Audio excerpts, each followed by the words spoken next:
Hello everyone, welcome to my new vlog. और हो गई है सुबह की शुरुआत। हस्बैंड चले गए हैं अभी ऑफिस। और बच्चे अभी अभी अभी उनको उठाया है, क्योंकि छुट्टी होती है तो थोड़ा लेट ही हो जाता है। लेट में मतलब क्या, 8 तो 7:30 8 तो बज ही जाते हैं। और जिस दिन सब लोग घर में रहते हैं तो उस दिन वो थोड़ा जल्दी उठ जाते हैं, ये सोच करके कि काम बहुत ज़्यादा है, फिर काम लेट हो जाएगा। और हस्बैंड जब जाते हैं तो फिर बच्चे भी सोचते हैं कि पापा तो चले गए हैं, बट ज़्यादा उठा रहे, कोई उठाएगा नहीं जल्दी से। तब भी मैं 7:30 ही 8 बजे तक उठा देती हूँ खैर। और आज क्लास नहीं थी ऑनलाइन, इसीलिए मैंने थोड़ा लेट ही उठाया बच्चों को, 8 बजे, पौने 8 बजे के करीब। और अभी मैं बिस्तर तय कर रही हूँ, क्योंकि बच्चे अभी उठकर चले गए हैं बाहर, क्योंकि आज क्या है, मौसम है साफ़। तो मैंने फिर सोचा कि फटाफट बिस्तर उठा करके रख देती हूँ, उसके बाद ये नहाने जाएंगे तभी मैं झाड़ू लगाऊंगी। तो अभी बिस्तर तय करना मतलब गर्मी में ना, एक तो सर्दी में सबसे बड़ी प्रॉब्लम ये होती है ना, इतने सारे ब्लैंकेट वगैरह होते हैं ना, तह मार मार के उनको रखो इतना। और फिर उसके बाद इनको पूरा कवर निकालो, फिर इनको धो। तो मैं जल्दी जल्दी तो नहीं धोती हूँ, हफ्ते में एक बार या कभी कभी 15 दिन में भी धो देती हूँ, क्योंकि बहुत गर्म है ये। और इनमें वेट भी बहुत होता है, मशीन से निकालने में ही बहुत प्रॉब्लम हो जाती है। तो मैं क्या करती हूँ, अभी बिस्तर सारे मैंने जैसे साइड में रख दिया है, क्योंकि बेड पर रखे हुए ना मुझे बिल्कुल अच्छे नहीं लगते हैं। तो इसीलिए मैं क्या करती हूँ, छोटी छोटी तह बनाती हूँ, छोटा सा स्टूल रखा हुआ है उसके ऊपर रख देती हूँ, सीट या ब्लैंकेट वगैरह इसके ऊपर दूसरा डाल देती हूँ, कोई पतला सा होता है। तो सर्दी में सबसे ज़्यादा टाइम लगता है बिस्तर तय कर सही करने में, क्योंकि गर्मी में तो क्या होती है, छोटी छोटी सीटें होती हैं, तो उनको उठा के मैं बेड के में एक मैंने जगह बनाई हुई है तो वहाँ पर रख देती हूँ। लेकिन अब ये क्या ना, ये इतनी छोटी जगह में नहीं आते, तो इनको बड़ी जगह में ही रखना पड़ता है।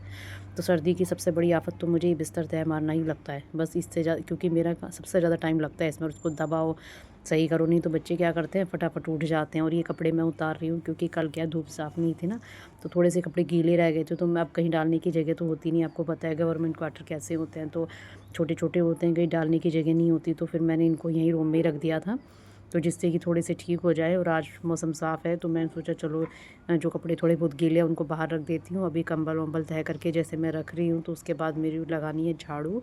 और फिर झाड़ू लगाने के बाद बच्चे नहा करके आएंगे, फिर उसके बाद पोछा मारूंगी, क्योंकि क्या होता है ना, पूरा गीला हो जाता है। तो बस यही मेरा, इसी में ही मेरा पूरा दिन निकल जाता है, घर के काम में ही। और लोग सोचते हैं कि 2 लोग हैं तो काम ज़्यादा नहीं होगा, नहीं, लेकिन क्या होता है ना कि जितने कम लोग होते हैं तो उतने एक ही के ऊपर जिम्मेदारी आ जाती है। और जितने ज़्यादा लोग घर में होते हैं तो सब लोग मिल बांट करके कर लेते हैं काम को। अब सोचो कि अगर बड़ी फैमिली होती तो कोई कुछ करता है, कोई कुछ, अब लेकिन क्या, सारा खुद ही करना पड़ता है। खैर चलो, ये तो सभी लोग करते हैं घर का काम।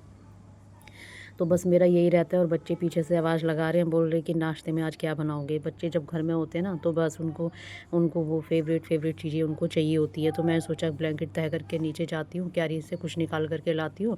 और जैसे मैं बाहर गई तो मैंने देखा, ओहो, सारी सारी सब्जियाँ जो थी नील गाय आई और खाकर चली गई। देखो कितने गहरे गहरे पूरे पैर के निशान हो गए हैं, सब ख़त्म कर दिया। और एक हमने ये चीकू का पेड़ लगाया हुआ था, ये भी पूरा एकदम ख़त्म कर दिया है नील गाय ने, सब पूरी क्यारी ख़त्म कर दी है। मैंने सोचा ओहो, अब मैं क्या करूँ, मुझे आज अचार भी डालना था। फिर जो मूली थी मैंने उसी का ही अचार डाल दिया, जो पड़ी थी पहले से ही, क्योंकि मैं सोची थी थोड़ी फ्रेश फ्रेश आएंगी तो उसका डालूंगी। और थोड़ा बहुत बच्चे को धनिया मैं नीचे से लाने की सोच रही थी, क्योंकि मुझे बनानी थी आज आलू मटर की सब्ज़ी।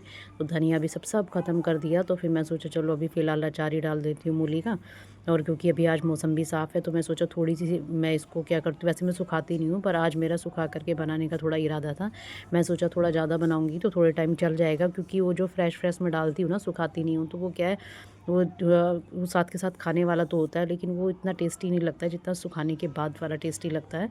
तो मैं सोचा चलो आज सुखा करके बना देती हूँ। तो यही मेरा, उसके बाद इसको अचार को रखने के बाद मैं फिर अपना और काम निपटाऊंगी, क्योंकि ये क्या है ना, सुबह जल्दी से जब ये काम कर दूँ ना तो सारी चीज़ें फिर सूख जाती हैं अच्छे से, तो मैं डाल पाती हूँ। जब डालूंगी तो मैं आपको दिखाऊंगी ज़रूर।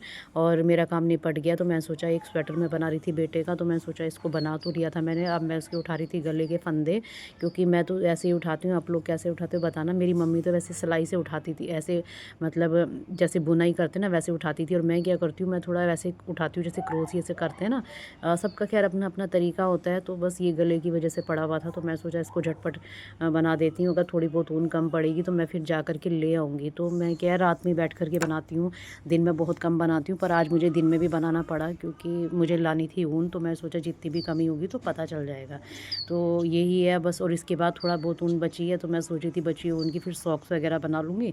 और ऐसे ही मैं अपना टाइम पास कर लेती हूँ, जैसे कि टीवी देख रही हूँ तभी मैं बनाती हूँ, या घर का काम निपटाने के बाद ऐसे दिन में में मैं लेकर नहीं बैठती हूँ। दिन में अगर धूप होती है तो मैं मज़े से धूप सेकती हूँ। तो ऐसा ही है मेरा रूटीन, और आप दिन भर मैं ऐसे ही बिज़ी रहती हूँ। आपको मेरे ब्लॉग कैसा लगा प्लीज़ बताइएगा ज़रूर। Thank you.